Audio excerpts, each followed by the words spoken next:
It's Saturday, December 12th, and you're watching The Great Lost Rewatch. Today we're talking about flashes before your eyes.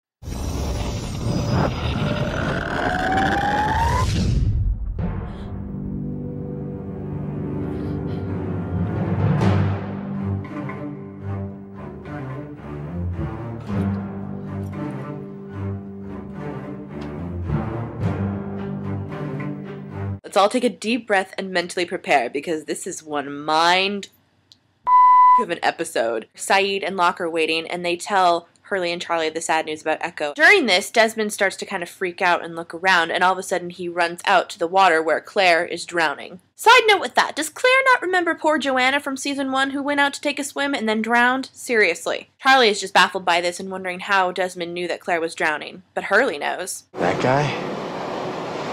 Sees a future, dude. The two of them form a plan to get Desmond to explain what happened to him after he turned the failsafe key, and that plan includes getting him really drunk on whiskey, McCutcheon's whiskey to be exact. After Desmond is really drunk, he starts to walk away, and Charlie calls him a coward. And calling him a coward is like calling McFly a chicken from Back to the Future.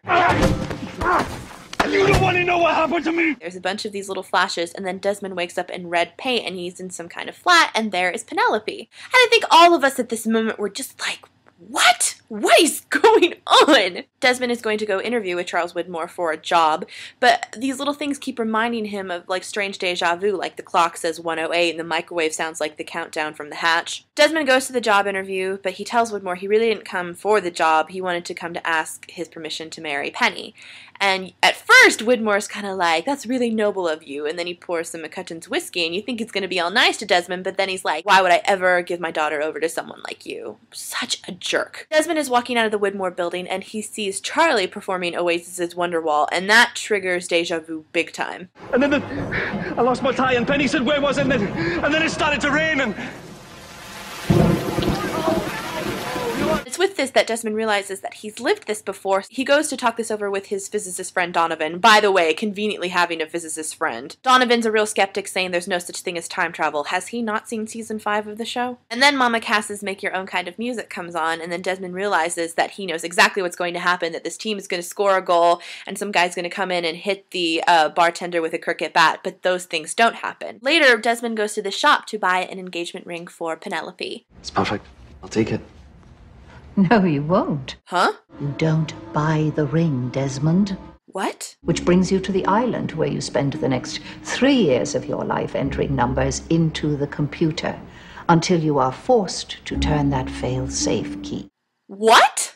And if you don't do those things, Desmond David Hume, every single one of us is dead. In the immortal words of Hurley, dude. This mysterious ring lady, who doesn't have a name quite yet, but we all know it's Eloise Hawking, so let's just call her Miss Hawking.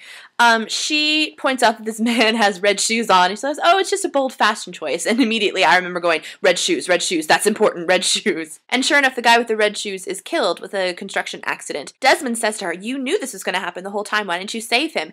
And she says, if I had saved him today, he just would have had something happen to him later. The universe has an unfortunate way of course correcting itself. Whatever happened, happened. And Desmond still refuses to accept this and gets the ring, and he plans to go propose to Penelope.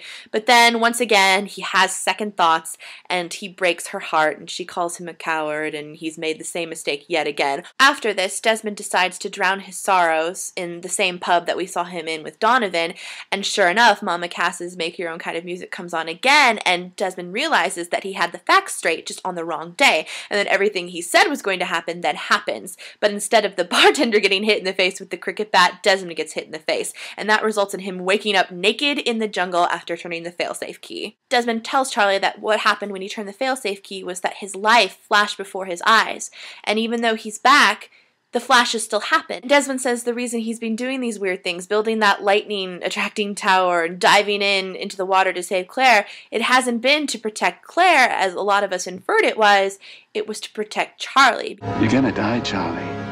Let's all stop, embrace it, and know it to be true. We know it's going to happen. Charlie's going to die.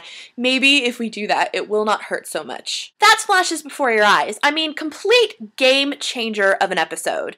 I really am a huge fan of this episode. Just really fantastic. And that's where we're going to leave it today, with the announcement that Charlie's going to die. I'm going to be back tomorrow talking about Stranger in a Strange Land. So I'll see you guys then. We're going to need to watch that again.